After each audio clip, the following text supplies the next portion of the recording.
il y a 2 points que j'ai relevés dans la prière qu'il faudrait voir. Dans la prière de la sœur Ingrid, il y a des choses à revoir là-dedans, dans le sens où c'est pas, comment dire, le contenu de la prière n'est pas mauvais en soi. Par contre, ce n'est pas le moment approprié, parce que il y a, comme la parole de Dieu nous dit, il y a un temps pour toute chose. Donc, il y a un temps pour l'édification personnelle. Ça, c'est quand nous sommes dans notre culte personnel tout seul. Et il y a un temps pour la communion fraternelle. Donc, dans la communion fraternelle, en fait, le but justement de la communion fraternelle, c'est que chacun vient avec ce qu'il a reçu dans sa communion personnelle au Seigneur, avec le Seigneur, pardon, et il met à la disposition des autres. Donc, ça pourrait arriver qu'on prie pour nous, que nous prions nous-mêmes pour nous-mêmes, mais ça doit être très très limité en fait. Dans la communion fraternelle, on est centré sur les intérêts des autres, pas de nous-mêmes. C'est ça le but de la communion fraternelle. Et lorsque tout le monde est centré sur les intérêts des autres, en fait, au final, tout le monde est rempli. J'avais pris une fois un exemple, c'est une vision qu'un chrétien avait eue, où on lui montre ce qui se passe dans le séjour des morts, dans ce qu'on appelle communément l'enfer, même si ce n'est pas encore ce lieu-là. Et dans le séjour des morts, en fait, il voit des personnes qui sont là-bas. Donc, il y a des personnes qui sont assises comme en cercle. Les personnes sont assises en cercle comme ça. Et au milieu de ces personnes-là, il y a un plateau de nourriture. Il y a un grand plateau de nourriture. Seulement, chacune de ces personnes-là est assez loin du plateau. Et chacune des personnes autour du plateau a une longue fourchette, une très longue fourchette pour arriver à plonger la fourchette dans le plat de nourriture et ramener. Donc, avec la fourchette, même si ce n'est pas très simple, mais les gens arrivent à plonger la fourchette dans le plat de nourriture. Mais par contre, tourner une fourchette de 2 mètres et venir mettre dans ta propre bouche, ça c'est presque mission impossible. Et donc, ce frère, cette sœur, ce chrétien qui avait cette vision-là, voit comment les gens dans le séjour des morts, tout le monde a pioché, très bien, mais personne n'arrive à ramener dans sa propre bouche. Et ils insistent, chacun essaye, ils essayent, ça se verse, ils retournent, ils repiochent encore, ils essayent, mais ça se verse toujours, ils n'arrivaient pas. Personne n'arrivait à ramener la nourriture dans sa propre bouche une fois qu'il avait pioché avec la fourchette de 2 mètres. Ensuite, on lui remonte la même image maintenant qui se passe au ciel. Donc, la même image, on a un plateau au milieu et puis on a des gens autour du plateau. Et au ciel, l'attitude des gens, elle était différente. En fait, les gens avaient toujours des fourchettes de 2 mètres, mais elles étaient, ces personnes-là, habitées par la sagesse et l'amour de Dieu. Donc, ce que chacun faisait, c'est qu'il piochait dans le plateau et au lieu d'essayer de ramener vers sa propre bouche, il donnait au voisin dont la fourchette pouvait atteindre. Et chacun donnait à son voisin dont la fourchette pouvait atteindre et à la fin, tout le monde était nourri. Personne ne ramenait vers lui-même, mais il ramenait chez son voisin. Mais comme chaque voisin essayait de donner à un autre voisin, au final, tout le monde allait manger. Donc, on a la même quantité de nourriture. Dans le séjour des morts, personne n'arrive à manger. On a la même dans le ciel, mais tout le monde arrive à manger. Ça, c'est simplement une image qui nous montre en fait le but de la communion fraternelle. Le but de la communion fraternelle, c'est que c'est, comme la parole de Dieu nous le dit, 1 Corinthiens 14, 26. Ça, on le connaît bien. Et il ne faut pas l'oublier, il faut vraiment toujours voir la communion fraternelle dans ce but-là. Et c'est de cette manière-là, en fait, que le Seigneur va toujours nous remplir. Donc, le Seigneur nous dit dans 1 Corinthiens chapitre 14, verset 12, que faire donc frère, on connaît bien, verset 26, pardon, excusez-moi, 1 Corinthiens 14, 26, que faire donc frère lorsque vous vous assemblez, chacun a-t-il un cantique, une instruction, une révélation, une langue, une interprétation? On voit en fait que tout le monde doit participer. Donc, tout le monde doit participer, mais regardons dans le but. Le but n'est pas d'avoir un cantique pour moi, d'avoir une instruction pour moi, d'avoir une révélation ou une interprétation pour moi. On dit ici, ce n'est pas que certains cantiques se fassent pour l'édification, on dit que tout soit pour l'édification. Tout. C'est-à-dire que même l'esprit seulement qui m'anime pour dire une parole doit être pour édifier l'autre. Ça ne doit pas être pour moi. L'édification, c'est donner à l'autre, en fait. C'est édifier l'autre. C'est ça le but de la communion fraternelle. Donc, il dit que tout soit pour l'édification de l'autre. Donc, il faut qu'au travers de chacune de mes interventions, que déjà même avant même d'intervenir, en priant même pour venir participer à la communion fraternelle, ma prière, la prière de chacun doit être: Seigneur, remplis-moi pour que j'en ai, non pas pour moi, mais pour apporter aux autres.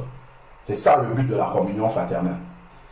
Et quand tout le monde apporte pour les autres, comme on a vu le plateau dans le ciel, quand chacun apporte pour l'autre, c'est comme celui qui pioche dans le plateau pour donner à l'autre. En fait, tout le monde sera nourri. Donc, c'est ça le principe de la communion fraternelle et il ne faut jamais perdre cela de vue. Je peux venir charger de tous les problèmes du monde. Mais quand j'arrive dans la communion fraternelle, je m'oublie complètement. Et quand je dis, je ne parle pas de moi, je parle de l'attitude du chrétien. Le chrétien, quand il vient à la communion fraternelle, peu importe, le Seigneur a dit: venez à moi, vous tous qui êtes chargés et fatigués, je vous donnerai du repos. Donc le Seigneur est déjà notre repos. Donc quand on vient à la communion fraternelle, fatigué et chargé, on a déjà reçu le repos du Seigneur. On vient, on s'oublie soi-même et on se donne entièrement pour l'autre. Et quand tout le monde se donne pour les autres, en fait, au final, tout le monde est rempli, tout le monde est nourri, tout le monde avance, comment dire, d'un même pas. C'est ça le but de la communion fraternelle. Voilà pourquoi même, souvent quand on dit qui a un sujet de prière, quelqu'un ne va pas élever la voix et commencer à prier pour lui-même, mais il va dire: j'ai un sujet de prière, priez pour moi pour tel sujet. Et c'est quelqu'un d'autre qui va prier pour lui. Je ne sais pas si on voit. C'est quelqu'un d'autre qui va... Quand quelqu'un d'autre prie pour toi, en fait, il porte le fardeau avec toi. Et directement, le fardeau, il est plus léger. Parce que vous êtes deux à porter. Mais si tu pries encore pour toi, toi-même, en fait, tu restes avec le fardeau seul. Donc, tu viens à la communion fraternelle.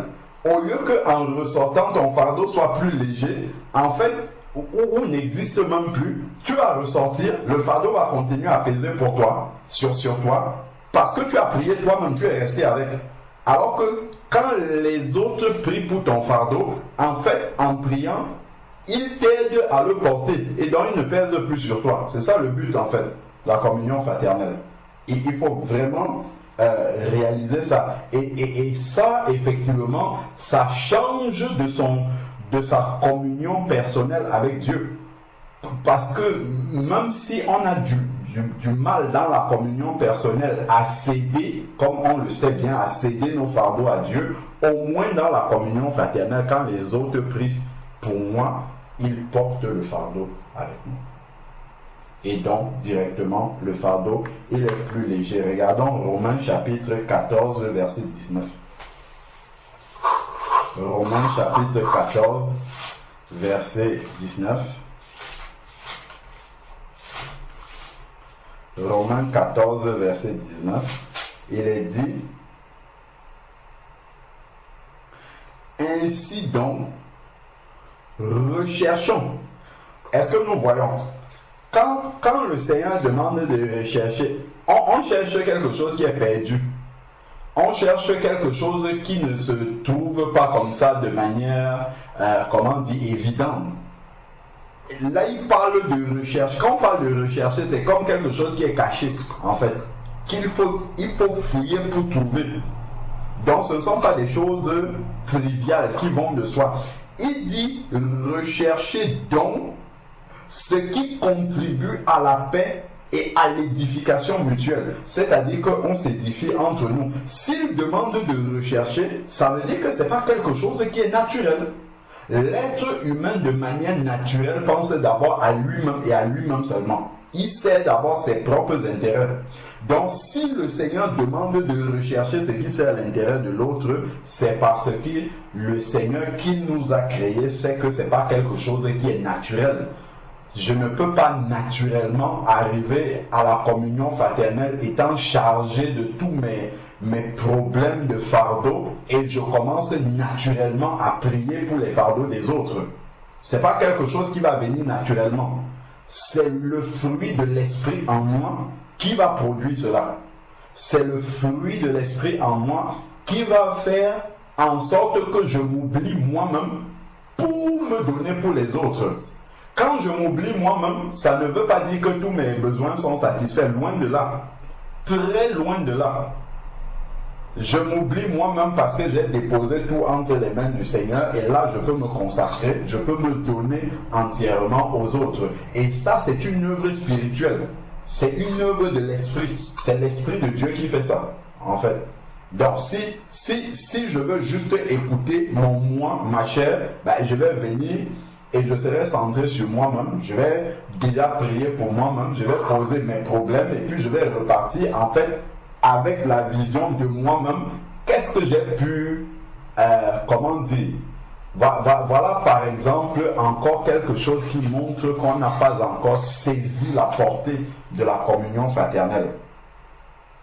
Quand quelqu'un va sortir de la communion fraternelle, bien souvent, il y a cette pensée, c'est qu'il va venir à je n'ai rien reçu à la communion fraternelle.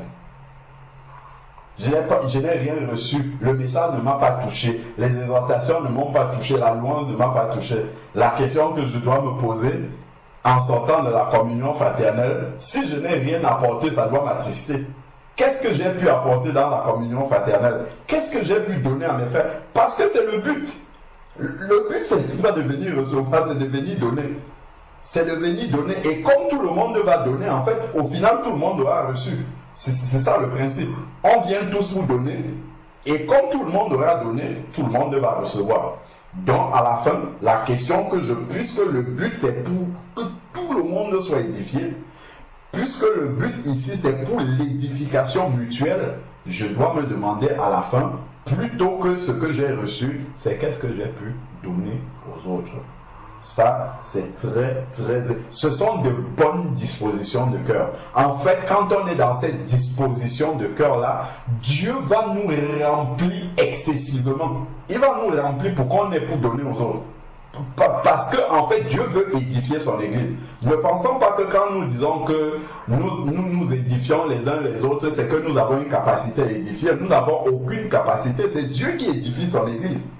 Donc si je dis au Seigneur, Seigneur, ma prière c'est que tu me rendes en bénédiction pour que je puisse édifier, mais le Seigneur peut accomplir, ce n'est même pas il va accomplir de grandes choses dans ma vie pour que j'ai des témoignages pour donner aux autres et fortifier les autres.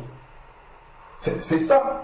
Parce que je veux apporter et fortifier mon frère, fortifier ma soeur, alors Dieu va faire en sorte que j'ai des choses à dire sur lui. Si justement on est comment dire, tourné dans ce sens-là, on va vraiment voir la main du Seigneur agir dans notre vie, parce que le Seigneur sait qu'on n'est pas tourné sur nous-mêmes. 1 Corinthiens chapitre 12 verset 7. 1 Corinthiens 12 verset 7. 1 Corinthiens chapitre 12 verset 7. 1 Corinthiens 12 verset 7. Et là, on parle des dons spirituels. Les dons spirituels sont très très utiles. Très utiles dans la marche des disciples du Seigneur. Mais regardons ce qui est écrit ici dans le verset 7. Il est dit, or à chacun, la manifestation de l'esprit est donnée pour l'utilité commune. Regardons comment le Seigneur fait. Il donne la manifestation de l'esprit à une personne pour l'utilité de tout le monde, pour que tout le monde puisse en bénéficier. Parce que Dieu ne veut pas concentrer son don en une personne et que ça serve uniquement à cette personne. Sinon, la personne va même s'en glorifier, au lieu de donner toute la gloire au Seigneur. Donc, même quand on recherche les sites, je demande par exemple au Seigneur, Seigneur, je ne suis pas baptisé du Saint-Esprit, baptise-moi du Saint-Esprit. En fait, dans cette prière-là, il faut que ça soit pour l'amour des autres que je demande ça. Parce qu'en étant baptisé du Saint-Esprit, c'est-à-dire rempli du Saint-Esprit, je pourrais davantage manifester le fruit de l'Esprit à mon prochain. Si je prie dans ce sens-là, le Seigneur m'écoutera. Mais si je prie de manière égoïste en disant, lui, baptise-moi dans le Saint-Esprit, et dans mon cœur, c'est simplement que, ok, je serai baptisé dans le Saint-Esprit, donc c'est une médaille spirituelle que j'ai obtenue pour ma propre gloire, et je vais l'accrocher dans mon salon, ben, le Seigneur, on pourrait attendre le baptême dans le Saint-Esprit comme ça, ou bien d'autres dons que le Seigneur accorde pendant très longtemps. Parce que c'est une recherche qui est égoïste, c'est-à-dire tournée sur nous-mêmes. Alors, au lieu d'être tourné pour l'utilité commune. Or, si je regarde dans l'assemblée, je vois qu'il y a ça, qui pourrait aller mieux s'il y avait peut-être tel don spirituel. J'entre dans la prière directement. Je commence à demander ce don spirituel-là au Seigneur en disant, Seigneur, regarde, il y a ça. Mon frère, ma soeur marcherait mieux, nous marcherions mieux s'il y avait tel don. Je commence à prier pour ça. Ça va réjouir le cœur du Seigneur. Parce que je ne cherche pas ça pour moi. Je cherche ça pour l'avancement commun de tout le monde, pour que personne ne reste à la traîne. On a 1 Pierre aussi, chapitre 4, verset 10, qui dit la même chose. 1 Pierre 4, verset 10 nous parle aussi des dons spirituels pour l'utilité commune. 1 Pierre 4, verset 10. 1 Pierre 4, verset 10 dit, puisque chacun a reçu un don. Donc, ce n'est pas qu'on pose la question, est-ce que tout enfant de Dieu a reçu un don? C'est pour ça qu'il dit, puisque chacun, déjà, la réception du Saint-Esprit pour devenir un enfant de Dieu est le premier don qu'on reçoit. Le don du Saint-Esprit. Donc, il dit, puisque chacun a reçu un don, mettez-le au service des autres en bon intendant de la grâce si diverse de Dieu. Donc le but du don, même un témoignage est une manifestation d'un don, de la reconnaissance au Seigneur, tout ça, parce que ça ne vient pas de nous. Un don, c'est quelque chose qu'on nous a donné, tout simplement. C'est quelque chose que nous n'avons pas mérité, on nous a donné, c'est un cadeau qu'on nous a fait, c'est ça un don. Donc, en le mettant, le but est de le mettre à la disposition des autres. Mettez-le au service des autres. Donc il faut toujours qu'on soit dans cette disposition-là. Donc, il y a encore d'autres versets, toujours dans 1 Corinthiens 14, justement, qui parlent de la réunion des saints, la manière dont ça doit se passer. Il y a plusieurs versets qui parlent justement de la recherche de ce qui est de l'utilité commune. Donc, lorsqu'on voit par exemple, le verset 1 du chapitre 14 de 1 Corinthiens 14, 1, il est dit, demandez, recherchez l'amour, aspirez aussi aux dons spirituels, mais surtout celui de prophétie. Pourquoi celui de prophétie? Verset 4, celui qui parle en langue s'édifie lui-même. C'est d'abord pour son édification personnelle. Celui qui prophétise édifie l'Église. C'est pour ça qu'il demande de chercher en premier, surtout celui de prophétie, parce que ça édifie les autres. Parce que c'est tourné vers l'utilité commune. Et il va même dire que celui au verset 5 là, je veux que vous parliez tous en langue, mais je veux plus que vous prophétisiez. Celui qui prophétise est plus grand que celui qui parle en langue. Pourquoi? Souvenons-nous que le Seigneur a dit, quand ses disciples lui demandaient qui est le plus grand, qui sera le plus grand parmi nous, qu'est-ce que le Seigneur a dit? C'est celui qui sert les autres, c'est lui qui est le plus grand. Ce n'est pas celui qui est servi, c'est celui qui sert les autres. Donc en fait, quand tu mets le don que le Seigneur t'a donné à la disposition des autres, c'est ça qui montre que tu es grand. Ce n'est pas quand tu te l'accapares et que tu le gardes pour toi. La révélation de la grandeur selon Dieu, c'est quand tu mets au service des autres. Le Seigneur lui-même, quand on regarde dans Jean chapitre 13, quand il lave les pieds de ses disciples, il va dire, vous m'appelez maître et vous faites bien. Cependant, c'est moi qui vous sers. C'est parce que je suis le maître que je vous sers. Donc je mets à votre disposition les dons, les talents que Dieu m'a donnés. Donc il ne faut pas qu'on perde cela de vue. Et en fait, c'est une preuve de maturité. Plus on se détourne de soi-même pour pour se consacrer aux autres. Ça, c'est une preuve de maturité. Par contre, vous avez vu l'enfant. Observez un peu nos enfants. L'enfant est toujours tourné sur lui-même, en fait. C'est la satisfaction de ses propres besoins. Ça révèle l'enfant. Au contraire, nous les parents, qu'est-ce qui caractérise le parent? C'est que s'il reste un morceau de pain à la maison et que tu avais l'enfant, sœur Mireille, tu es avec Carla, il reste un morceau de pain, vous deux, vous ne pouvez pas manger, qu'est-ce que tu vas faire? La question ne se pose même pas. Il est naturel que tu vas donner à la petite. C'est naturel, en fait. Et ça révèle le caractère de l'adulte. Par contre, si ta petite fille disait, maman, non, il reste un morceau, mange, ça serait extraordinaire pour un enfant, en fait, de réagir comme ça. Donc, effectivement, plus on se tourne vers les autres, ça révèle l'adulte spirituel. Ça révèle la maturité spirituelle, en fait. Celui qui se tourne encore toujours vers lui-même, ça révèle l'enfant. Donc, c'est important, en fait, de voir. Et ça se voit, en fait, avec Jésus. Jésus est le parfait exemple qui nous montre, il n'avait besoin de personne, de rien du tout, mais n'ayant besoin de personne et de rien, il est totalement tourné vers les autres au point de mourir, alors qu'il ne gagne rien à mourir, rien du tout. Même si aucun être humain ne venait au ciel. Lisons le livre d'Apocalypse chapitre 5. Il y a des myriades et des myriades qui sont déjà là-bas au ciel. Il n'a besoin d'aucun être humain, personne. Mais il va venir accomplir le salut pour les pécheurs que nous étions, comme nous dit Romains 5, verset 8. Mourir alors que nous étions encore des pécheurs. Cela montre comment, en fait, il s'est dépouillé lui-même. C'est comme nous dit aussi Philippiens chapitre 2. Il a renoncé à lui-même pour se consacrer aux autres.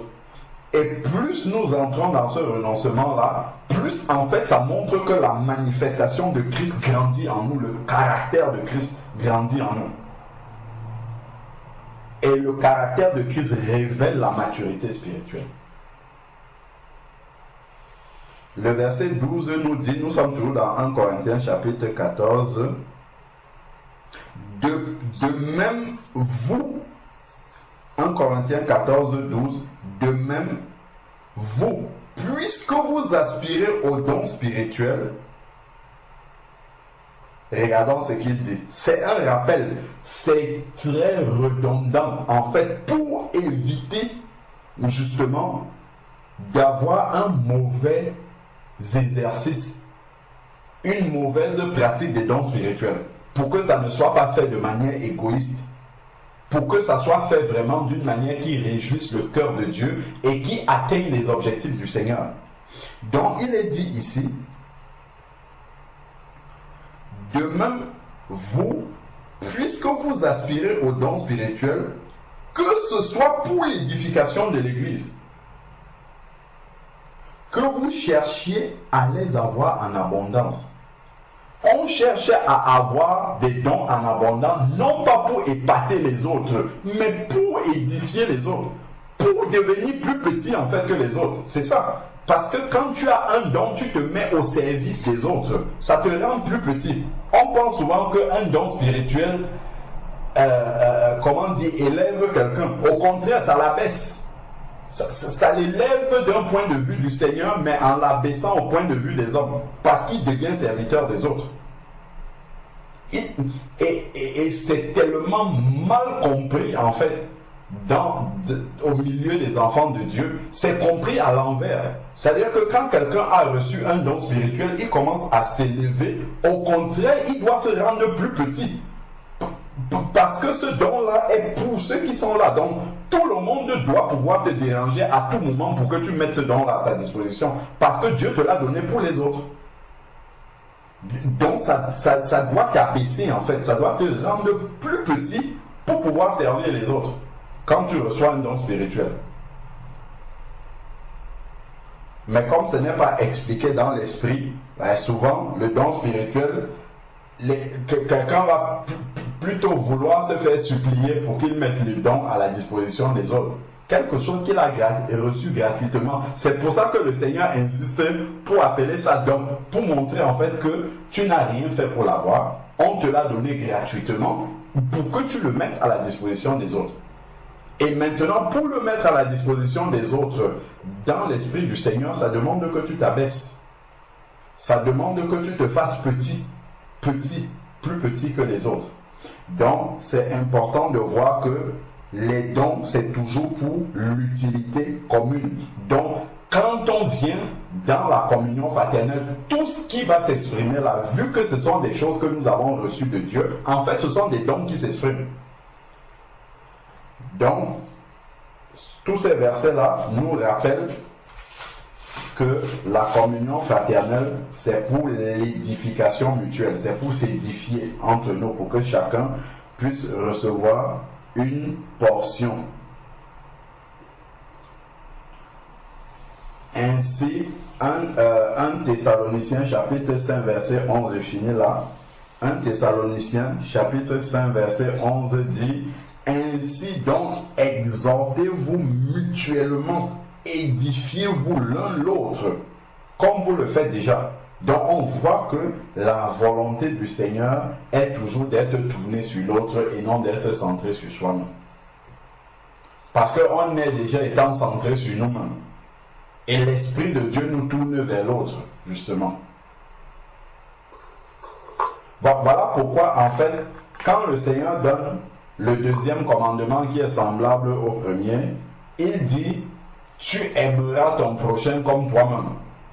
Pourquoi c'est un commandement d'aimer l'autre? En fait, il n'y a pas de commandement à s'aimer soi-même. Vous voyez, le Seigneur dit: aime ton prochain comme toi-même. Parce que c'est déjà évident et naturel que tu t'aimes déjà trop toi-même. Donc il te demande simplement de rechercher à aimer l'autre en imitant la manière dont tu t'aimes. Parce qu'on ne t'apprend pas à t'aimer toi-même. C'est quelque chose qui est en l'homme, dans la nature adamique, qu'on a reçu déjà. Donc Dieu nous demande simplement, pour l'autre qui est en face de toi, imite la manière dont tu t'aimes. Tout simplement. Et là, c'est un commandement et c'est une œuvre de l'esprit en nous. C'est l'esprit en nous qui peut nous amener à imiter la manière dont on s'aime pour aimer notre prochain. Donc, voilà vraiment un rappel sur la communion, sur l'objectif de la communion fraternelle Et il ne faudrait pas que nous perdions cet objectif-là de vue. Surtout, il y a vraiment derrière cela, tout ce qu'on a vu là, il y a tout un enseignement spirituel par rapport à la communion fraternelle. Amen. Amen. Amen. Amen. Je vais ajouter quelque chose. Je vais ajouter quelque chose pour montrer que lorsque nous nous assemblons, en fait, l'apôtre Paul le dit dans 1 Corinthiens 11. Dans 1 Corinthiens 11, il dit, lorsque vous vous assemblez, en donnant cet avertissement, ce que je ne loue point, je ne sais pas si vous me suivez bien, ce que je ne loue point, c'est que lorsque vous vous assemblez,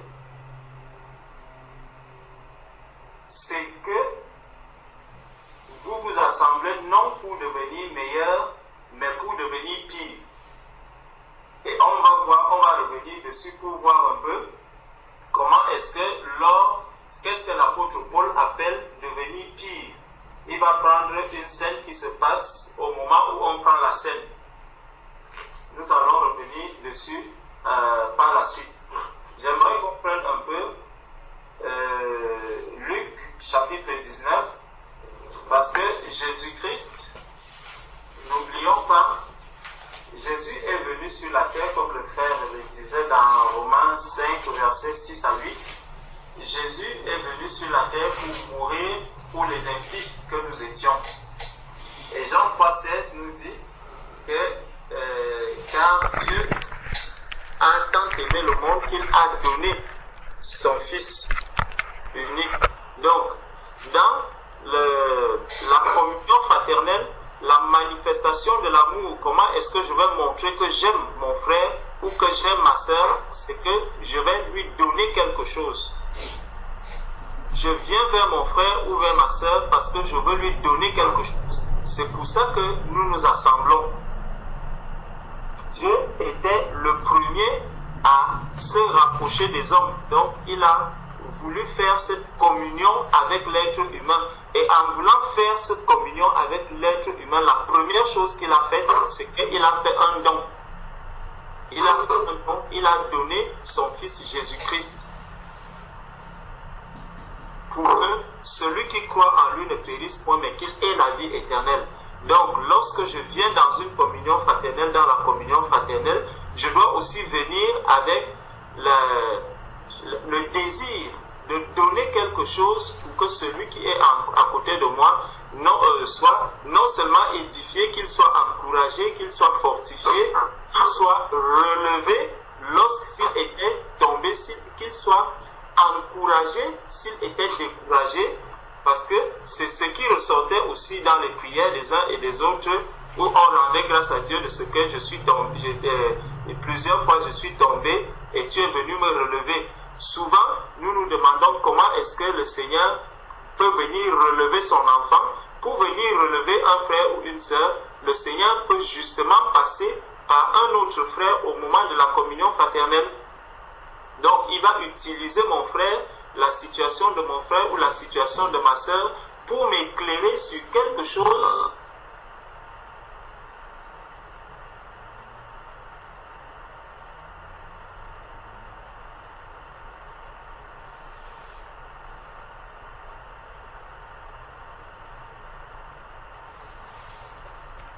que mon frère puisse me donner un conseil par rapport à une situation précise. Donc la communion fraternelle est vraiment un endroit que le Seigneur a utilisé parce que lui-même, en venant sur la terre au travers de notre Seigneur et Sauveur Jésus-Christ, il n'a pas voulu se mettre à part ou tourner les regards uniquement vers lui. C'est pour ça que quand on regarde, Jésus pouvait faire tous les miracles que ses disciples faisaient. Mais, même étant encore ici, sans que ses disciples n'aient toute la maturité qu'ils ont eue après avoir reçu le Saint-Esprit dans Acte 2, le Seigneur les envoyait aller et guérisser les malades. Donc justement pour que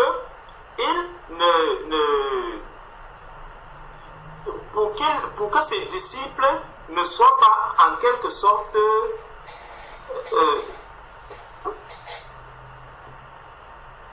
comment dirais-je, effacés un peu. Mais il a toujours voulu que le monde voit que ce n'est pas lui seul qui peut faire ces choses, mais que même ses disciples sont capables de faire certaines choses parce qu'ils sont en communion spirituelle. Parce que la force que ses disciples ont, lui aussi, il a le pouvoir de partager cette force, de la leur donner. Donc, il donne aux disciples le pouvoir de pouvoir exhorter, de pouvoir encourager, de pouvoir guérir les malades, de pouvoir ressusciter même les morts. Ça encore, c'est un don. Nous voyons qu'en toute chose, le Seigneur fait des dons. Et qui dit don, dit une manifestation de l'amour.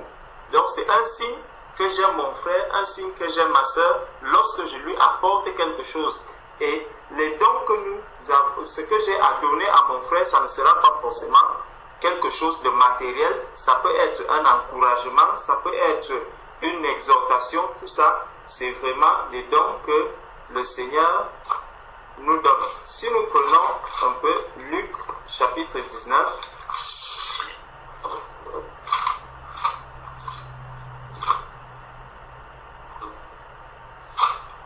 Luc chapitre 19,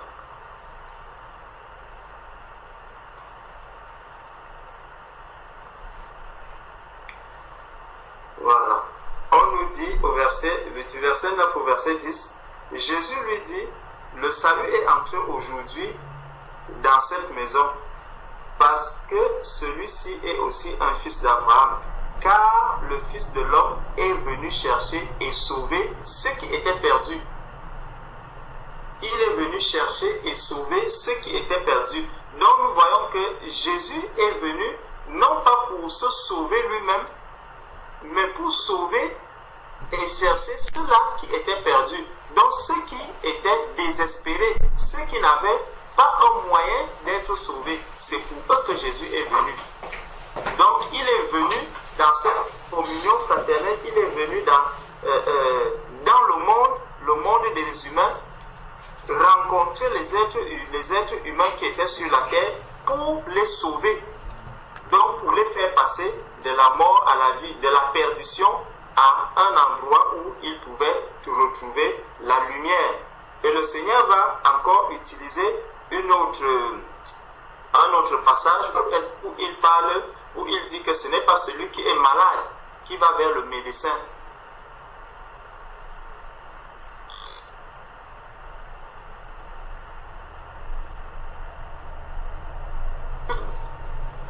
Luc chapitre 5.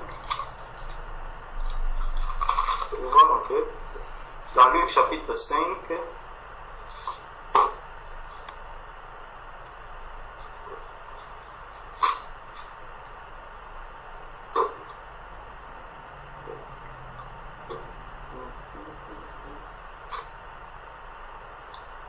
est-ce que c'est bien Luc chapitre 5?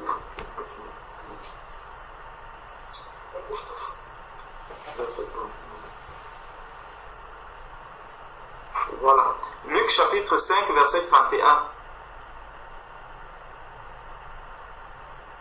Nous commençons au verset 27. Après cela, Jésus sortit et il vit un publicain nommé Lévi assis au lieu du péage. Il lui dit, suis-moi. Et laissant tout, il se leva et le suivit. Lévi lui donna un grand festin dans sa maison, et beaucoup de publicains et d'autres personnes étaient à table avec eux. Les pharisiens et les scribes murmurèrent et dirent à ses disciples, pourquoi mangez-vous et buvez-vous avec des publicains et les gens de mauvaise vie? Donc, justement, les pharisiens et les scribes avaient une autre idée de la communion fraternelle. Ils pensaient que lorsque je vais m'assembler avec quelqu'un, il faudrait qu'il soit forcément quelqu'un qui a peut-être le même rang social que moi, qui a les mêmes problèmes que moi, quelqu'un qui Et forcément, dans la... quelqu'un à qui, forcément, de qui je dois recevoir nécessairement quelque chose. C'est pour ça qu'il se retrouve avec des personnes, il voit Jésus et ses disciples avec des gens de mauvaise vie, et ils sont étonnés de savoir qu'ils peuvent se mettre ensemble. Les pharisiens et les scribes murmuraient et dirent à ses disciples: pourquoi mangez-vous et buvez-vous avec les publicains et les gens de mauvaise vie? Donc, pourquoi est-ce que vous vous assemblez? Eux, ils sont des gens de mauvaise vie. Qu'est-ce que les gens qui sont supposés être de bonne vie, vous pouvez recevoir de ces personnes? Vous n'avez rien en commun.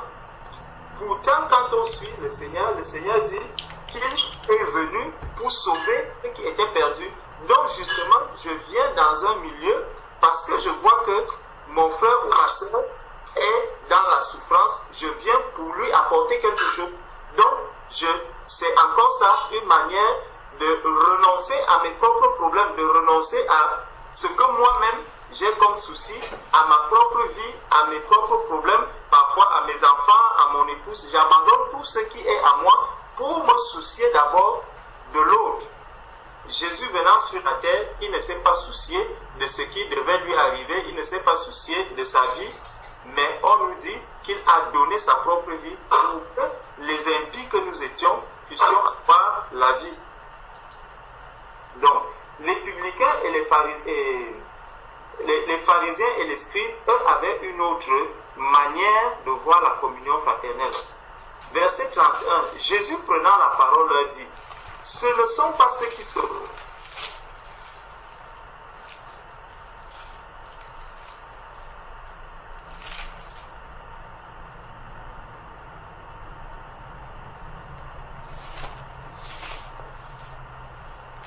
Et le médecin est tenu de le guérir. Donc, ce n'est pas celui qui est guéri, ce n'est pas celui qui se porte bien qui va vers le médecin, mais celui qui est malade.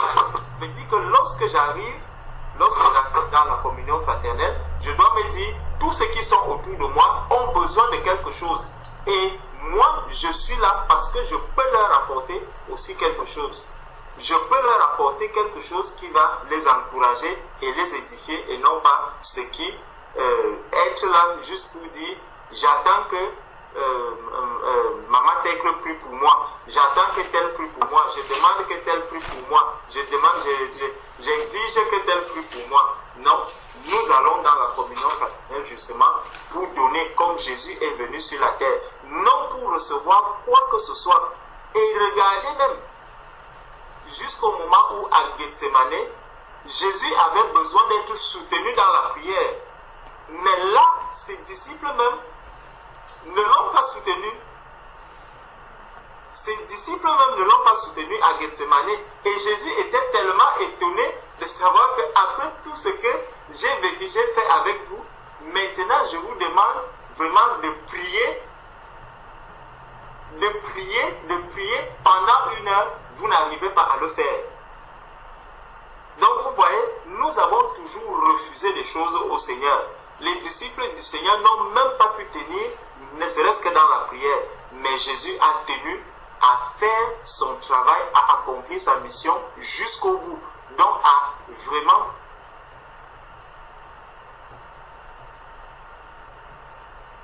sans rêve. Donc ici il dit, ce ne sont pas ceux qui se portent bien, qui ont besoin de médecins, mais les malades. Je ne suis pas venu appeler à la repentance les justes, mais les pécheurs. Donc c'est vraiment celui qui est dans l'opposé de ce que nous sommes. Donc si je suis en bonne santé, je dois savoir qu'autour de moi, il y a peut-être un malade et je dois l'encourager, je dois lui apporter la bonne santé que j'ai. Si je suis,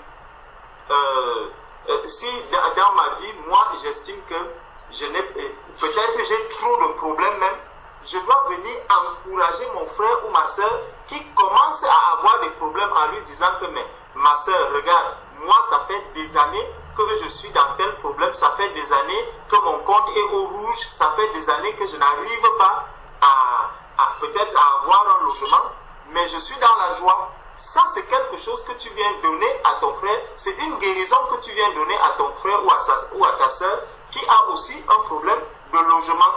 Parce que si mon frère ou ma soeur ne sait pas qu'autour de moi, j'ai des frères et des sœurs qui traversent les mêmes difficultés que moi, mais qui s'en sortent bien, qui ne tombent pas, qui n'abandonnent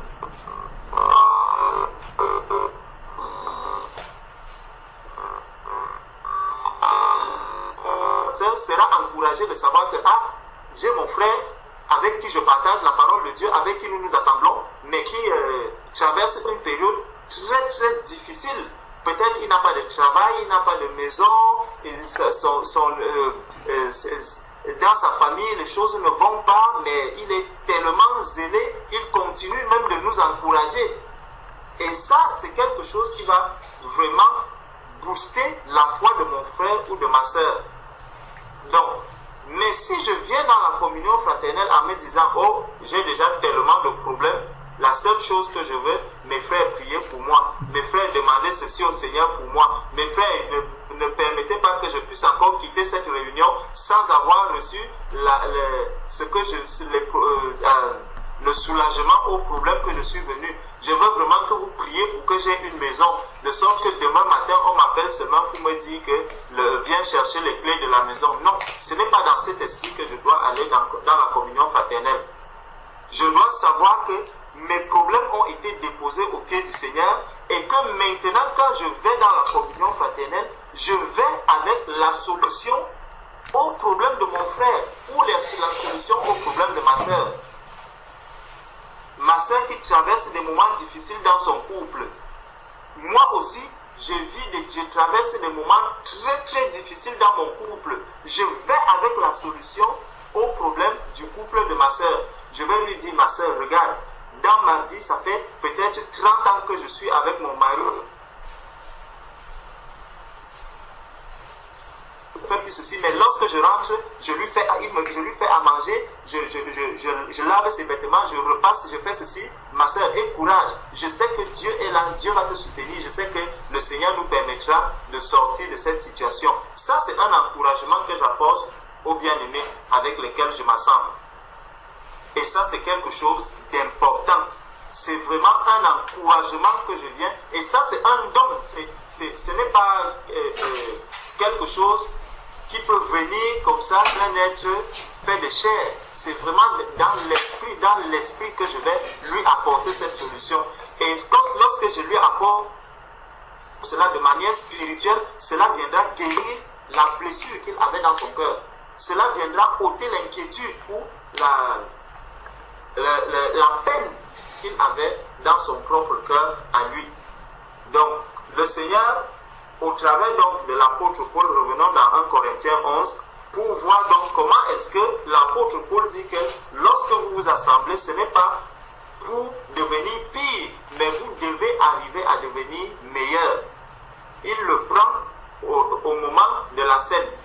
Parce que lorsque les disciples partagent la scène, on apporte les repas, on pose les repas sur la table. Et regardez comment il aborde le sujet. Dans 1 Corinthiens 11, verset 18. Et d'abord, j'apprends que lorsque vous vous réunissez en assemblée, donc dans 1 Corinthiens 14, il va dire que faire, donc il va expliquer comment est-ce qu'on fait pour s'assembler. Mais ici, il explique la manière dont le repas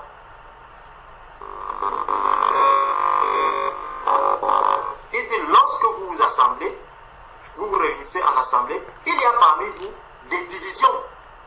Et regardez donc, il dit qu'il y a des divisions et il commence à parler pour lui comment il voit qu'il y a des divisions. Et je le crois en partie. Vous voyez? Donc il dit je le crois en partie.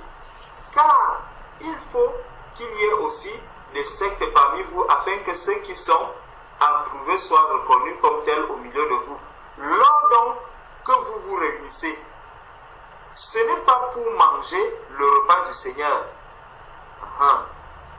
Car quand on se met à table, chacun commence par prendre son propre repas.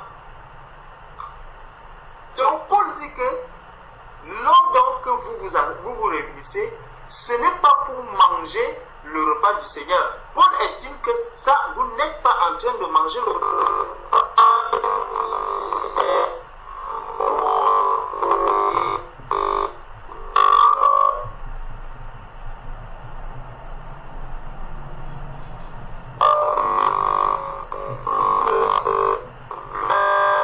Paul dit qu'en fait, vous n'êtes pas en train de vous rassembler. Ce n'est pas le rassemblement des saints, en fait.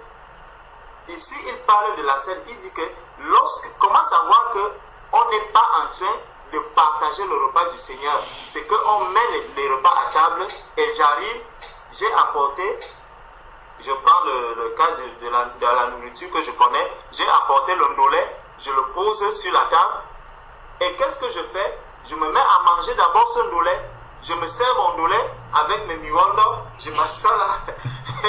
Excusez-moi parce que c'est ça que j'ai mangé ce soir.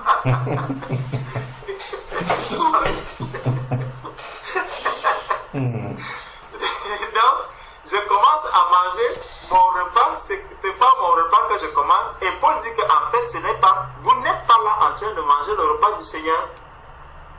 Parce que j'ai pensé uniquement que mon repas. Donc, ceux qui sont là, en fait, comment donc?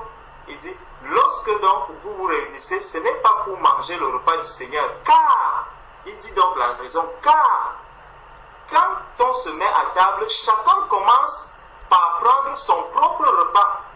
Et l'un a faim, tandis que l'autre est ivre. Donc, seulement à voir que j'arrive, je pense à moi seul. Je me dis, c'est moi seul qui dois pouvoir manger parce que j'ai trop de problèmes. Alors, il faut qu'on consacre toute cette soirée uniquement sur mes problèmes.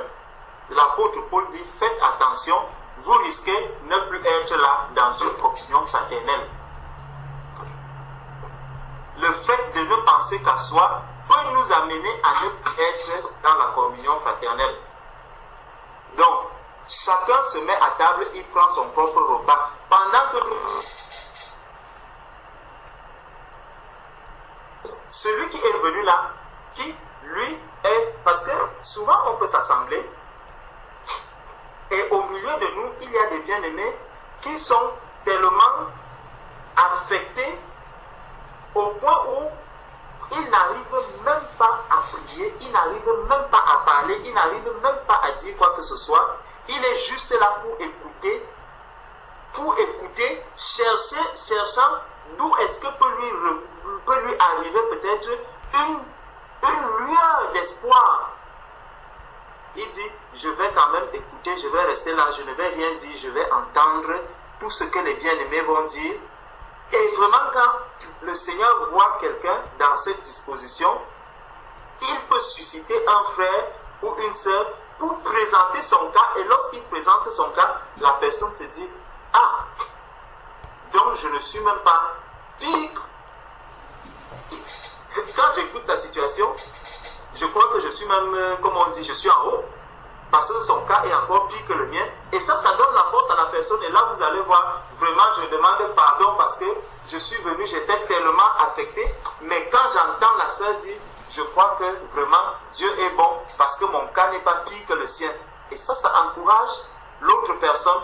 Tout le monde en sort là ayant vraiment reçu quelque chose. Donc l'apôtre Paul dit que chacun commence par manger son propre plat. Et il dit, n'avez-vous pas des maisons pour y manger et boire? Donc justement, lorsque je suis seul dans ma communion personnelle avec le Seigneur, je peux présenter au Seigneur, si je veux être seul, je peux présenter au Seigneur tous les sujets qui me concernent individuellement, personnellement, je peux les présenter comme je veux. Seulement, n'oublions pas que même quand je suis seul, je ne dois pas oublier que j'ai des frères, j'ai des sœurs. Parce que si je pense uniquement à moi, même devant Dieu, ce n'est pas sain. Ce n'est pas...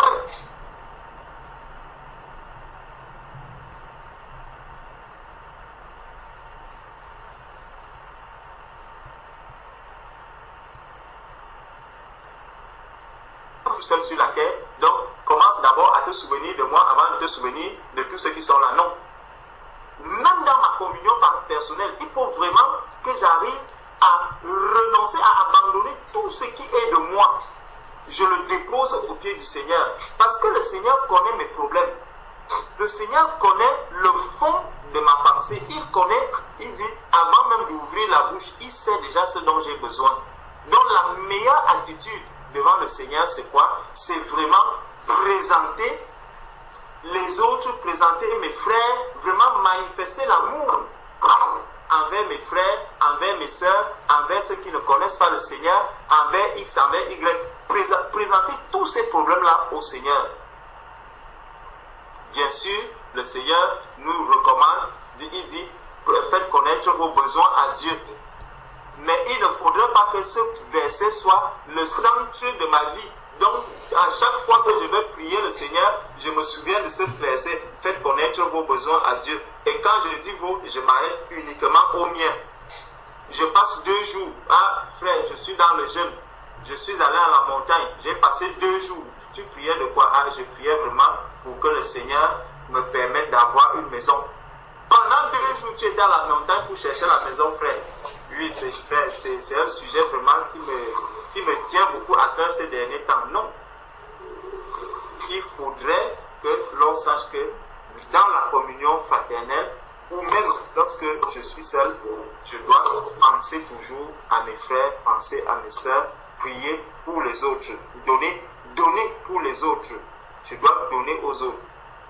Donc au verset 22, il dit, car quand on se met à table chacun, verset 23, n'avez-vous pas des maisons pour y manger et boire, ou méprisez-vous l'église de Dieu, ou méprisez-vous l'église de Dieu et faites-vous honte à ceux qui n'ont rien.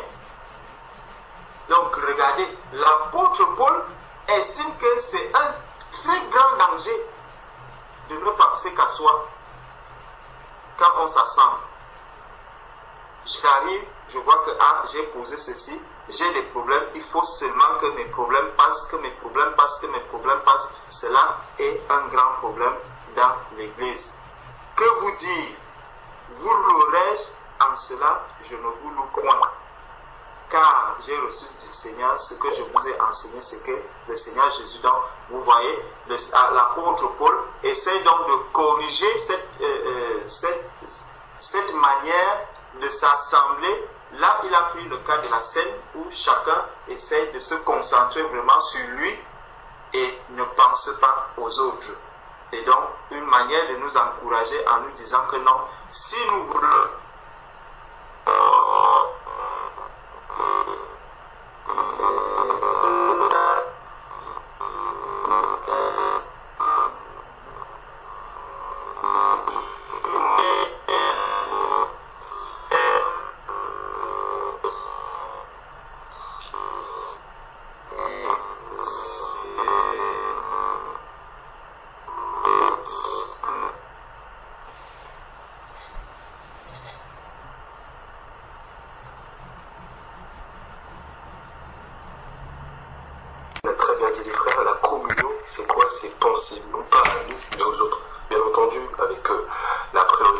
c'est vrai que il faut aussi s'occuper des siens, il faut s'occuper de sa famille, de son foyer. Il faut que déjà même dans le foyer, il y ait cette paix-là, au moins un minimum, pour pouvoir aussi aider l'autre. Parce que comme le dit le Seigneur aussi, un aveugle ne peut pas conduire un aveugle. Donc il faut un minimum. Mais il y a toujours ce sentiment qui était en Christ, de vouloir vraiment passer le besoin de l'autre avant soi. Et là, on voit chaque jour. Et c'est vrai que du coup, moi, c'est ça en fait, moi, la chose que j'avais vraiment par rapport à ça, c'est de se dire que pour comprendre vraiment un frère, parce qu'en fait, lorsqu'on se dit en communion fraternelle, on est une famille. Et lorsqu'on parle de ces termes-là, famille, le Seigneur, il emprunte ces mots-là parce que aussi, il est aussi ce terme-là est aussi à son sens dans la famille aussi de sang. Et lorsqu'on voit une famille de sang, un père et une mère, des frères et des sœurs, pourquoi c'est une famille? non seulement elle le sent, mais aussi parce qu'il y a une relation qui est continuelle. C'est-à-dire qu'ils se voient tous les jours, qu'ils se connaissent, qu'ils connaissent le caractère, qu'ils connaissent aussi voilà, les forces ainsi que les faiblesses. Enfin, il y a tout un tas de choses qui ont connaissance des uns des autres parce qu'il y a une vie qui est assez quotidienne. Et je pense que dans le Seigneur, c'est quelque chose. Et il y a ce côté-là où que la communion ne s'arrête pas uniquement aux réunions, au rassemblement des saints. C'est que le Seigneur, il appelle à ce que chacun d'entre nous, on se connaisse davantage, on partage davantage, on va plus loin pour vraiment, justement, pour pouvoir vraiment avoir se connaître et aussi connaître aussi et savoir aussi avoir des éclaircissements pour aussi savoir si nous sommes dans un même sentiment et qui est une communion vraiment parfaite. Et vraiment, c'est vrai que cette démarche-là, elle demande un sacrifice. Et dans 1 Jean 3, je crois que c'est 1 Jean 3, verset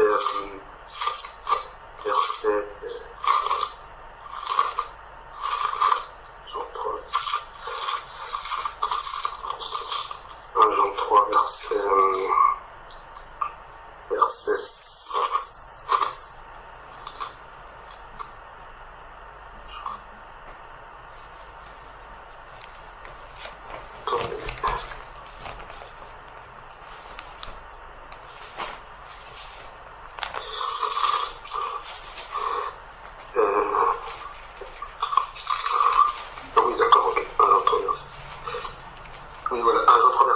Qui dit: nous avons connu l'amour en ce qu'il a donné sa vie pour nous. Nous aussi, nous devons donner notre vie pour les frères. Et c'est vrai que le frère Jean, il a parlé du coup à la suite, si quelqu'un possède un bien du monde et qu'on voit son frère dans le besoin, il lui ferme les entrailles. Comment l'amour de Dieu demeure-t-il en lui? Petits enfants, n'aimons pas en parole avec la langue, donc non seulement, mais en action et avec vérité. Par là, nous connaîtrons que nous sommes de la vérité et nous rassurons nos cœurs devant lui. Donc on voit vraiment là, par rapport à ça, la communion aussi, c'est comme l'a dit les frères, c'est comme le Seigneur a pu le faire.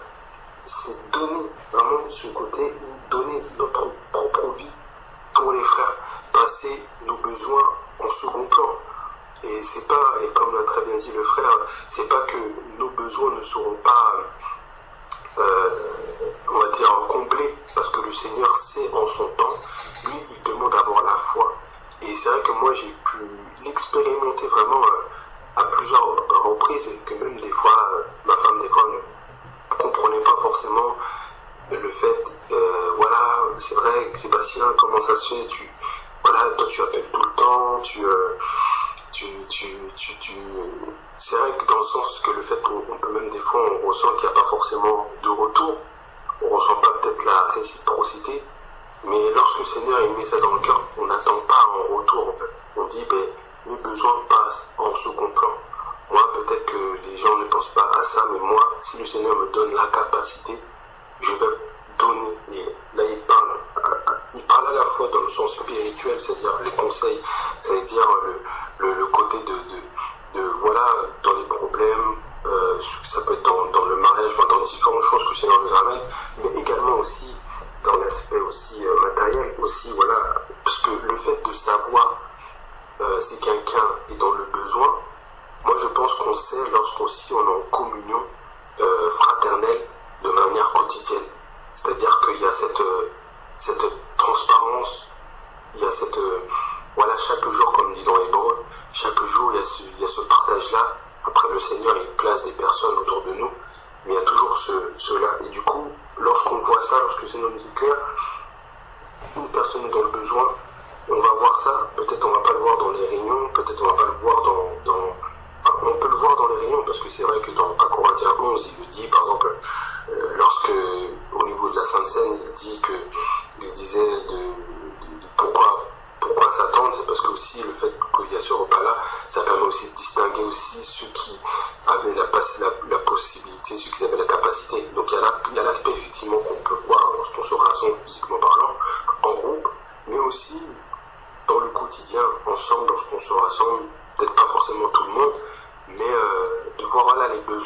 des choses comme ça. Et ça, c'est vraiment chaque jour. Et toutes ces choses-là nous permettent justement d'avoir, comme dit dans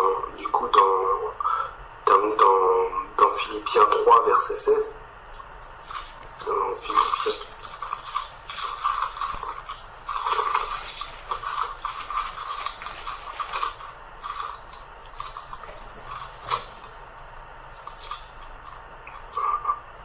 Philippiens 3, verset 16. Voilà. Seulement au point où nous sommes parvenus, marchons d'un même pas.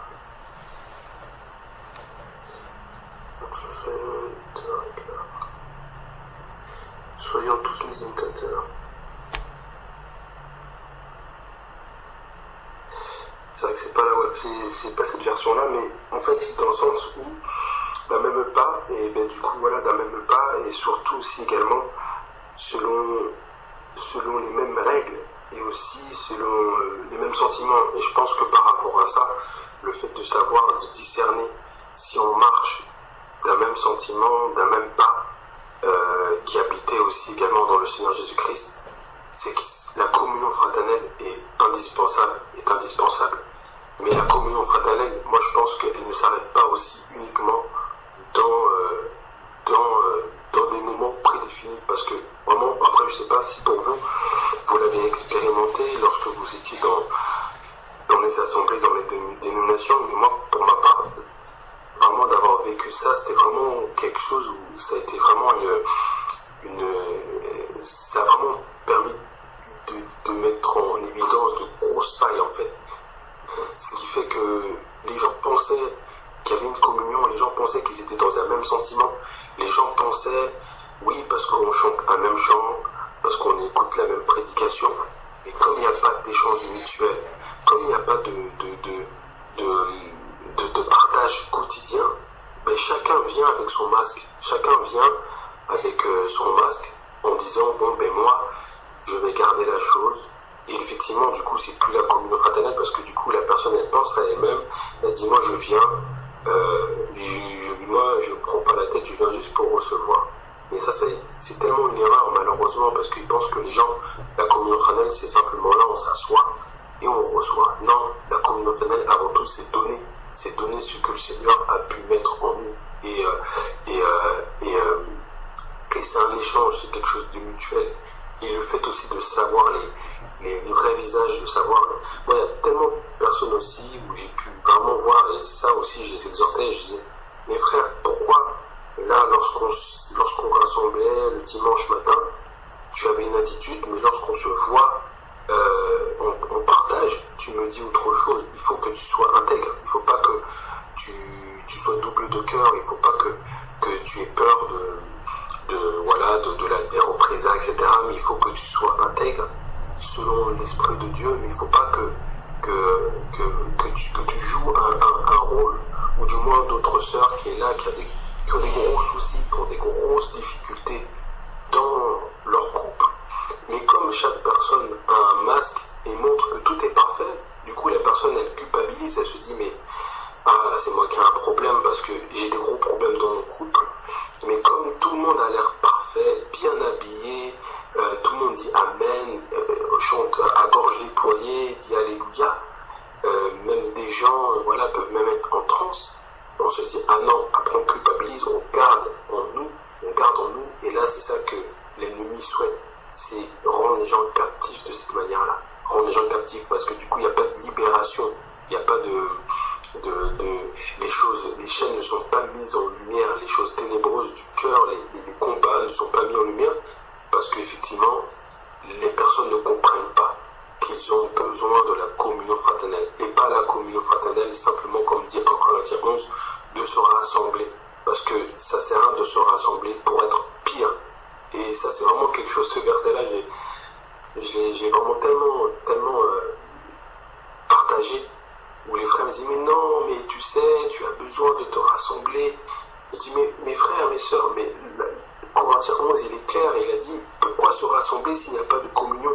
La communion fraternelle n'est pas simplement, avant tout, ce n'est pas un un groupe, et je crois que même le frère Alain a fait un partage sur ça, je crois, c'était sur, il me semble que c'était quelque chose qui m'avait marqué, c'était sur un partage que vous avez fait dans un parc, je crois, où vous avez dit que la communion doit être d'abord spirituelle. Il me semble que c'est ça le titre de la vidéo.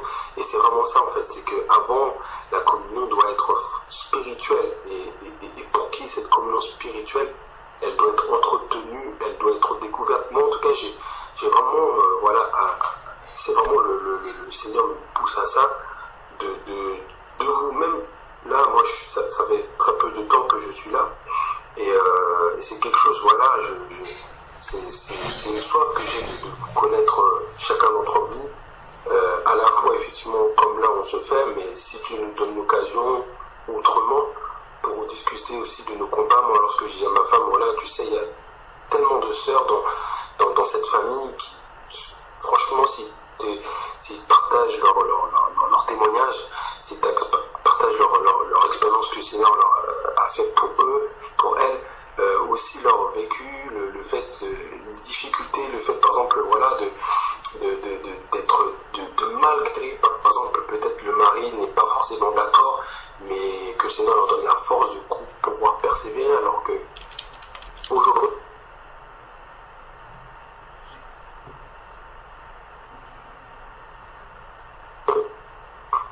que l'homme ou la femme ait eu un trait d'humeur qui ne convient pas, ben, on baisse les bras directement. On baisse les bras, on baisse les bras, on dit bon ben ça sert à rien, ou du moins bon j'ai pas envie qu'il y ait des tensions dans le couple, donc du coup je préfère, voilà. Et voilà, et même là par rapport au frère Georges, frère Alain, pour vous dire, limite peut-être que j'ai peut-être être harcelé, mais c'est vrai que moi en tout cas j'ai besoin de découvrir. Je sais qu'on a même partagé avec les frères au début avant que je vienne par téléphone, mais voilà, d'un besoin en fait plus en fait pour vraiment voir aussi voilà, si on est vraiment dans un même sentiment, un même cœur, et comment aussi on peut s'aider pour être dans la perfection, parce que moi-même j'ai besoin de ce perfectionnement-là dans la parole, j'ai besoin de ce perfectionnement-là dans la voix de Dieu, cette exigence. Et peut-être qu'aussi mes frères aussi ont besoin, enfin voilà, chacun en tout cas on a un besoin l'un et l'autre, on s'apporte l'un et l'autre.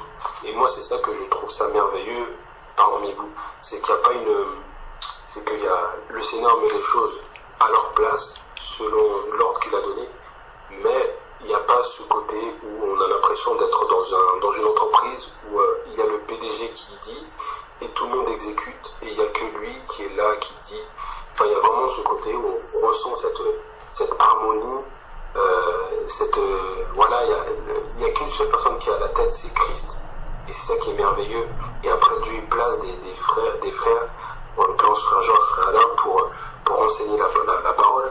Mais il y a voilà, en tout cas moi c'est ça qui m'a directement édifié, en tout cas même à travers les vidéos, et même aussi du coup d'expérience. Et même aussi lorsque j'en parle aussi avec les frères autour de moi, le frère Gabin, frère Jean Chilé n'est pas là, mais j'en parle aussi, des fois on se parle, parce que du coup comme nous on vient du même milieu, et qu'il y a des choses qui peuvent bouleverser, qui ne sont pas habituelles à ce qu'on a pu vivre, mais le fait de voir, d'être en communion, et surtout voilà, d'être en communion avec frères et sœurs, selon la parole de Dieu, permet vraiment de pouvoir grandir. Et vraiment moi je pense que c'est l'objectif de chacun d'entre nous, moi c'est l'objectif que j'ai pour chacun d'entre vous, c'est de grandir, de parvenir à la perfection, et que vraiment nos robes soient lavées, pour que lorsque Christ reviendra, ne reviendra pas chercher par-ci par-là, mais reviendra chercher une église unie qui a marché selon un même sentiment, selon un même cœur, et selon ses voies. Amen. Amen. Amen. Amen. Que Dieu te bénisse, Frère Sébastien.